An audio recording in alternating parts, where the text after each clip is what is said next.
예, 여기까지 말씀입니다. 우리가 이제 오전에 이어서 말씀을 나누는데, 참으로 이스라엘 백성들이 가나안 땅을 정복하고 그 가나안 땅을 차지함이 그야말로 여호와 하나님께서 친히 행하셨다라는 사실을 우리는 말씀으로 나누었습니다.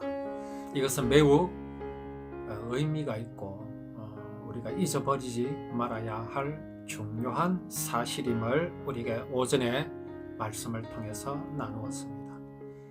가나안 땅은 참으로 특별한 땅입니다. 이 어느 나라에 사실 가나안 땅이 애굽보다 더 살기가 좋고 기름진 땅이 아닙니다. 지금 이스라엘 백성들이 가나안 땅으로 오기 전에 그들은 애굽에서 400년을 살았습니다. 400년을 살았습니다. 그들이 가나안 땅에 있었으면 이렇게 많은 민족을, 인구의 수를 이룰 수 있었겠느냐라는 의문도 가지게 됩니다. 물론 세월이 오래 지나면서 그렇게 많은 또 수의 인구를 가질 수는 있겠지만 아마 400년이라는 세월 가지고는 모자랐을 수도 있습니다. 육신적으로는 애굽 땅이 훨씬 살기가 좋고 또 거기가 훨씬 기름지고 농사하기에도 좋은 땅이기는 하나 하나님께서는 이스라엘 백성들을 애굽에 두시지 않으셨습니다. 가나안 땅으로 인도하셨습니다. 젖과 꿀이 흐르는 땅이라고 하지만 사실은 가나안 땅은 그렇지 못한 땅입니다. 그런데 왜 하나님께서 가나안 땅을 젖과 꿀이 흐르는 땅이라고 이스라엘 백성들을 꼬드겨셨을까요? 그렇게 하지 않으면 이스라엘 백성들이 가나안 땅으로 왔겠습니까? 자, 그렇다면 하나님께서 이 가나안 땅이 젖과 꿀이 흐르는 땅이라고 하신 것이 과연 거짓말일까요? 그렇지 않습니다. 우리 인생들은 생각하기를 젖과 꿀이 흐르는 땅이라면 돈 많이 벌고 또 농사가 잘 되어서 풍년을 맞이하고 그래서 굶주림이 없이 그렇게 평안하게 평화롭게 살아갈 수 있는 것을 젖과 꿀이 흐르는 땅이라고 하겠지요. 과연 그럴 것이라면 이스라엘 백성들은 애굽에서 나올 필요도 없고 하나님께서 이스라엘 백성들을 애굽에서 구원하실 이유가 없습니다. 그렇다면 하나님께서 젖과 꿀이 흐르는 땅이라고 하신 그 젖과 꿀이 과연 무엇이겠습니까? 그것은 오늘날 사람들의 마음이 싫어하는 하나님의 말씀입니다. 싫어하는 이유가 무엇이겠습니까? 하나님을 마음에 두기 싫어하기 때문입니다. 생명에 관심이 없기 때문입니다. 자, 너희는 와서 값없이 사라고 하신 것이 있죠. 그것이 바로 포도주와 젖을 사라. 와서 사 먹되 값없이 먹어라. 이런 말씀이 있습니다. 여기서 포도주와 젖은 무엇을 말씀하십니까? 바로 여호와 하나님의 말씀, 곧 우리 인생에게 있어서 생명입니다. 생명. 생명은 목숨하고는 다릅니다. 목숨은 목으로 숨을 쉬어서 호흡하여 살아가는 것이 목숨입니다. 그러나 생명은 그렇게 대기 중에 산소로 호흡하는 것이 아닙니다. 또 땅에서 나는 곡식을 입으로 섭취하여 살아가는 것이 그것이 목숨이지 생명은 아닙니다. 그렇다면 생명은 무엇으로 살아갈 수 있습니까? 생명은 생명으로 살아갈 수 있습니다. 과연 이 땅에 생명이 있습니까? 말씀이 있습니까? 없습니다. 많은 주옥 같은 말씀들이 오늘도 홍수같이 쏟아집니다. 그러나 그런 것들은 다 사람의 말들입니다. 사람이 어떻게 주옥과 같은 말을 쏟아낼 수 있을까요? 들으면 참 정말로 오묘한 그런 말씀들을 쏟아내고 있습니다. 어떻게 인생이, 생명도 없는 인생이 어떻게 그런 생명과도 같은 그런 말들을 쏟아낼 수 있으며 지어낼 수 있으며 만들어낼 수 있겠습니까? 그것은 사람이 하나님이라서 그런 것이 아닙니다. 사람이 하나님과 같이 될 수 있다는 사단의 말을 듣고 사람들이 먹어버린 것이 무엇입니까? 그렇습니다. 선악을 알게 하는 나무의 열매를 먹어버렸습니다. 이에 하나님께서 말씀하셨습니다. 사람이 선악을 아는 일에 우리 중 하나같이 되었다. 하나님께서 그렇게 말씀하셨습니다. 우리가 그 말씀을 한번 찾아보겠습니다. 창세기 3장에 그렇게 하나님께서 말씀을 하셨습니다. 창세기 3장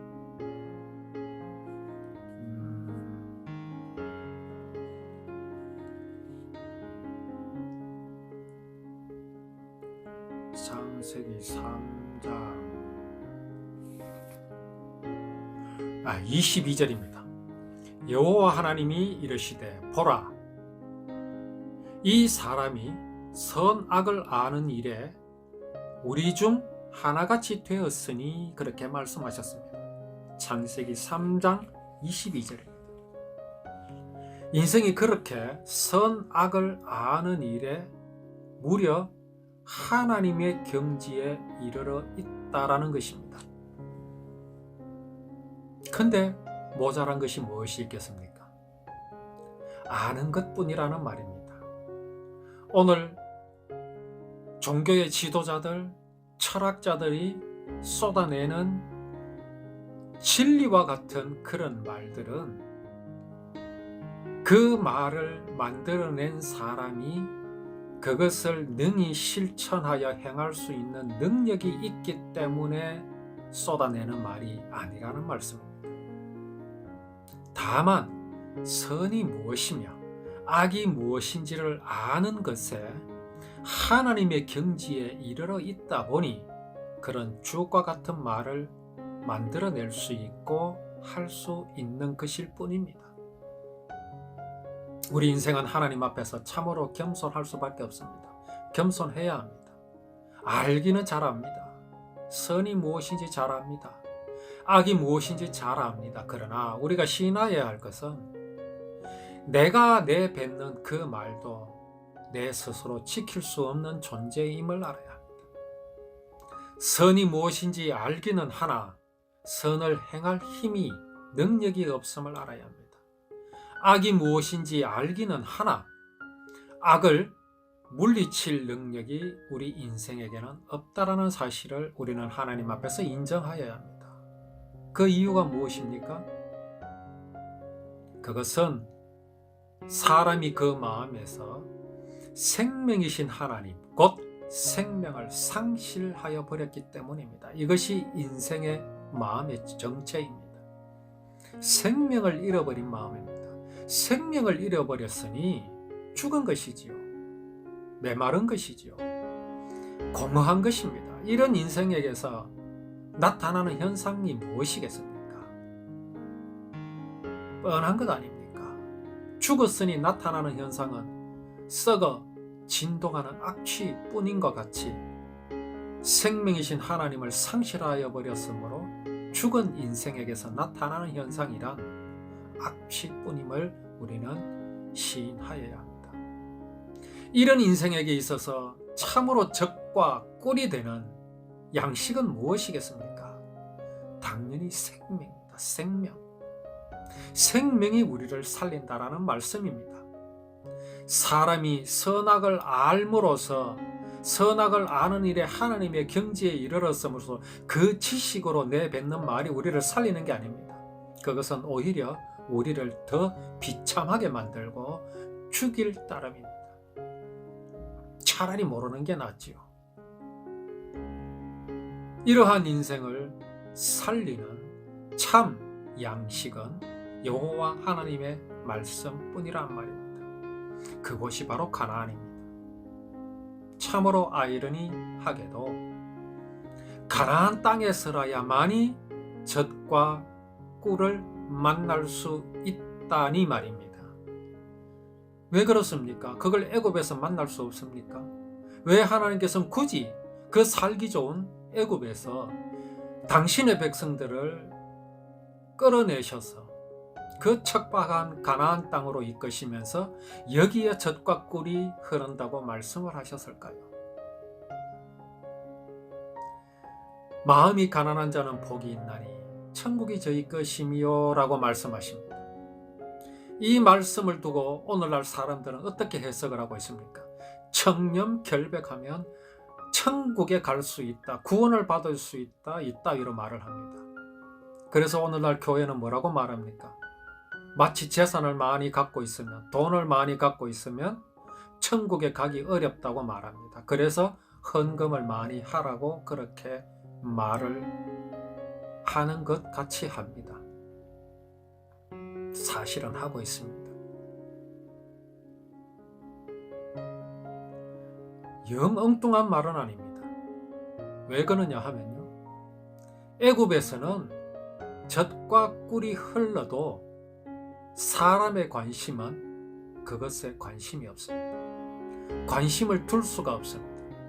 엉뚱한 젖과 꿀에 관심이 있고 엉뚱한 젖과 꿀이 너무나 넘쳐나기 때문에 그렇습니다. 그것이 무엇입니까? 애굽의 비옥한 땅, 애굽의 찬란한 문화, 애굽의 찬란한 철학, 지식, 이러한 것들이 참으로 생명의 젖이 되시는, 꿀이 되시는 생명의 말씀으로부터 멀어지게 하기 때문에 그렇습니다. 그래서 하나님께서는 당신의 구원을 이루시고자 약속하신 그 이스라엘 백성 아브라함의 후손을 애굽에서 불러내셔서 정말 하나님의 언약이신, 우리를 구원하실 언약이신 말씀을 그들에게 맡기시기 위해서 애굽에서 불러내신 것입니다. 자, 이렇게 불러내셨으니 당연히 아브라함의 후손 이스라엘 백성들은 어디에 가야 합니까? 그것이 가나안 땅 아닙니까? 하나님께서 불러내셨으니 하나님께서 그 땅을 그들에게 주셔야 합니다. 자, 주셔야 하면 어떻게 하여야겠습니까? 이미 그 땅에는 400년을 아브라함 후손들이 비워놓는 바람에 이방인들이 그 모든 땅들을 차지하고 있습니다. 다시 고향으로 돌아왔으니 원주인에게 돌려주어야 하지 않겠습니까? 하나님이 약속하신 곳이니까요. 그래서 하나님께서 이 일을 행하신 것입니다. 그리고 행하실 것을 말씀을 하신 겁니다. 그래서 이스라엘 백성들은 가나안 땅에서 그들에게 하나님께서 주신, 나누어 주신 땅에 각 지파들이 이제 살게 되는 것입니다. 그들은 그 땅을 받음에 있어서 자신들이 힘써 전쟁을 하고 투쟁을 해서 그 땅을 차지하였다면 이스라엘의 역사에 남는 것은 사람의 투쟁의 역사뿐일 것입니다. 그러면 구원의 약속은 어디로 사라지게 되어버립니다.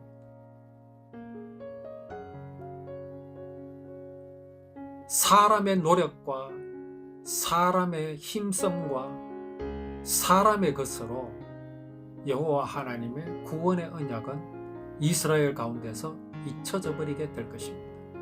그러나 오늘 여기 가나안 땅을 다 분배를 받은 이 이스라엘의 자손들은 무엇을 기억하겠습니까? 우리가 여리고성을 함락하는데 열심히 싸웠다, 이런 기억은 그들에게 없습니다. 하나님께서 여리고를 우리에게 주셨다라는 그러한 고백 외에는 그들에게 없습니다. 왜 우리에게 이렇게 거저 주셨을까? 거슬러 올라가 보니 아브라함에게, 그들의 조상 아브라함에게 하나님께서 약속하신 창세기 15장을 하나님께서 이루신 것이라고 그들은 간증을 할 것이며, 또한 후대들에게도 하나님께서 이루신 그 약속을 후대들에게도 또 전하여 주는 이스라엘 백성이 되는 것입니다. 여기에 레위 지파가 있습니다. 근데 이 레위 지파는 땅을 기업으로 하나님께서 주시지 않으셨습니다. 각 지파들에는 어디에서 어디까지 경계를 그어서 이것은 르우벤에게, 이것은 시므온에게, 이것은 갓에게 이런 식으로 나누어 주셨으나 레위 지파에게는 주시지 않으셨습니다. 이유가 무엇이냐 하면요, 레위 지파가 맡은 일이 있기 때문에 그렇습니다. 레위 지파가 맡은 일은 제사장 직분입니다. 여호와 하나님 앞에 예배하는 그 제사를 드리는 직분을 그들이 맡았습니다. 그들은 생업에 종사하지 않습니다. 다시 말해서 입으로 먹고 마시는 그런 목숨에 관한 일을 그들은 하지 않습니다. 그들이 맡은 일은 생명에 관한 일만 맡았습니다. 여호와 하나님 앞으로 이스라엘 백성들을 나아가게 하는 제사장 직분을 그들이 맡았기 때문에 그렇습니다. 그런 그들에게 무엇이 필요하겠습니까? 아무것도 필요가 없습니다. 오로지 여호와 하나님 말씀에만 전념하는 일 외에는 아무것도 없습니다. 그래서 그들은 농사할 필요가 없습니다. 목축을 할 필요도 없습니다. 온전히 하나님께서 주시는 것으로 그들은 살아야 하는 것이기 때문에 그렇습니다. 이것이 오늘을 살아가는 우리들에게 보여주시는 의미하는 것이 무엇이겠습니까? 구원받은 성도들이 무엇으로 살아갈 것인가라는 것을 우리들에게 보여주시는 말씀입니다. 여기 이스라엘 백성들이 요단 동편, 곧 요단강을 건너기 전에 모세를 통하여서 그렇게 땅을 기업으로 받았습니다. 그렇게 하나님께서 그들에게 땅을 주심으로 이 땅을 받은 이스라엘 백성들 마음 가운데 남는 것, 곧 기억되는 것, 이것에 우리는 주목을 해야 됩니다. 자, 여기 각 이스라엘의 자손들이 하나님께서 경계를 그어주시고 땅을 기업으로 받았습니다. 이들이 무엇을 받았습니까? 땅을 받은 것입니까? 그렇지 않습니다. 이들이 받은 것은 여호와 하나님께서 약속하신 것은 반드시 지키시는 하나님의 신실함을 그들은 선물로 받았다라는 말씀입니다. 이들의 믿음이 무엇을 예비하는 겁니까? 여호와 하나님의 구원의 약속이 이 땅에 임하시는 그 길을 평탄하게 하는 마음이 되었다라는 것입니다. 이들은 이미 그 마음속에 무엇이 있겠습니까? 여호와 하나님의 구원의 언약이 그들 마음속에 충만하게 자리 잡는 겁니다. 받은 땅이 중요한 게 아닙니다. 이렇게 하신 것은 우리의 조상 아브라함에게 약속하신 것을 하나님께서 친히 지키신 것을 그들은 목격을 했다라는 겁니다. 그 약속대로 하나님께서 가나안 땅을 주셨다라는 것을 그들은 지금 눈으로 목격하고 있는 겁니다. 이것은 무슨 의미입니까? 하나님이 약속하신 것을 지키셨구나라는 것입니다. 그렇다면 하나님께서 이루시겠다고 약속하신 구원은 그들에게 어떻게 마음에 와 닿겠습니까? 당연히 이루실 것이라는 확신으로 와 닿을 수밖에 없지 않습니까? 하나님은 이스라엘 백성들에게 이것을 선물로 주신 것입니다. 구원을 선물로 주셨다라는 것입니다. 이 구원이 어디 이스라엘 백성들에게만 주신 것입니까? 지금 이스라엘 백성들은 다만 약속으로만 받았을 뿐입니다. 그러나 그 약속도 이미 보증수표이기 때문에 오늘 아까 오전에 말씀드렸던 너는 이 땅을 9지파와 므낫세 반지파에게 나누어 기업이 되게 하라 하셨더라. 여호수아가 나이 많아 이제 하나님께로 돌아가게 될 그때에 하나님께서 여호수아를 통해서 이스라엘 백성들에게 이렇게 전하라고 하신 말씀입니다. 아직 그 땅은 차지하지도 않았습니다. 전쟁도 아직 시작도 안 했습니다. 그럼에도 하나님께서는 이 땅을 9지파와 므낫세 반지파에게 나누어 기업이 되게 하라 그렇게 전하라고 하셨습니다. 여호수아가 전하는 이 말은 곧 보증수표입니다. 왜? 하나님의 말씀이기 때문에 그렇습니다. 이미 하나님께서는 이스라엘 백성들에게 창세기 15장에서 말씀하신 그 약속을 지키셨습니다. 가나안 땅에 도착하지 않았습니까? 그렇다면 여호수아가 이렇게 전하는 아직도 정복하지 않은 땅이 있지만 그 땅을 이스라엘 백성들에게 하나님께서 주시겠다라고 말씀하신 여호수아가 전하는 이 하나님의 말씀을 이스라엘 백성들은 그 마음에 어떻게 받겠습니까? 이미 주신 것으로 받는 것이죠. 이스라엘 백성들은 그 약속을 이루신 하나님의 그 행하심으로 가나안 땅을 다 분배를 받았습니다. 그들의 믿음은 그것으로 끝이 아니라는 것이 중요합니다. 그렇게 하신 이유는 이 땅에서 여호와 하나님께서 구원을 이루실 것이라는 그 믿음에까지 이르러 있다라는 겁니다. 그러나 지금 이스라엘 백성들, 여기에 땅을 이제 분배를 받은 이스라엘 백성들은 아직은 약속을 받은 단계입니다. 그러나 오늘을 살아가는 우리는 어떻습니까? 이스라엘 백성들에게 약속하신 이 약속을 이루신 예수 그리스도를 우리는 마음에 영접하고 있습니다. 그러나 똑같습니다. 이루실 약속을 믿는 그 믿음이나 이루신 약속을 믿는 우리의 믿음이나 하나님 앞에서는 동일하다는 말씀입니다. 그렇다면 오늘 여기 이스라엘 백성들에게 행하시는 하나님의 행하심은 지금 이 시간 우리와 함께 하시고 앞으로도 함께 하시고 영원히 함께 하실 것입니다.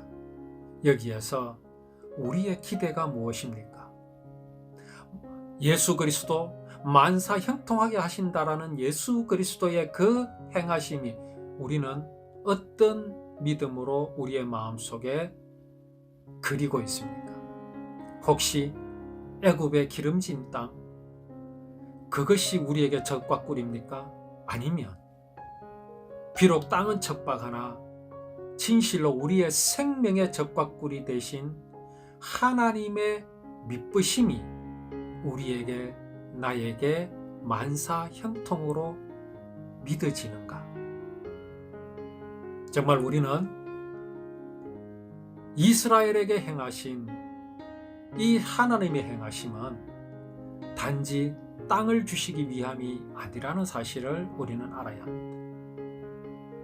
정말 우리가 이 하나님의 놀라우신 은혜로 말미암아 우리 마음속에 젖과 꿀이 되게 할 수 있는 믿음은 예수 그리스도의 구원, 내게 생명을 주심으로 말미암아 우리의 마음이 평안하고 우리의 마음에 두려움이 없고 천국의 소망을 가짐으로 말미암아 세상이 주는 어떤 기쁨보다 이 기쁨이 우리 마음속에서 충만하여 때로 우리가 실패하여도 두려움이 없고 또 성공을 하였다고 해서 그것으로 들뜨지 않는 오로지 중심이 예수 그리스도만 되는 그것이야말로 오늘 하나님께서 이스라엘 백성들에게 주신 이 가나안 땅, 약속을 이루신 하나님의 그 행하심, 이스라엘 백성들의 행하신 그 행하심이 오늘 우리 마음속에 동일하게 믿음으로 우리 마음속에 충만하게 되기를 소원합니다. 정말 하나님께서 이 시간도 함께해 주시고 또 나와 영원히 함께 하시는 하나님의 놀라우신 사랑을 우리는 잊어버리지 말고 기억하여야 할 것입니다.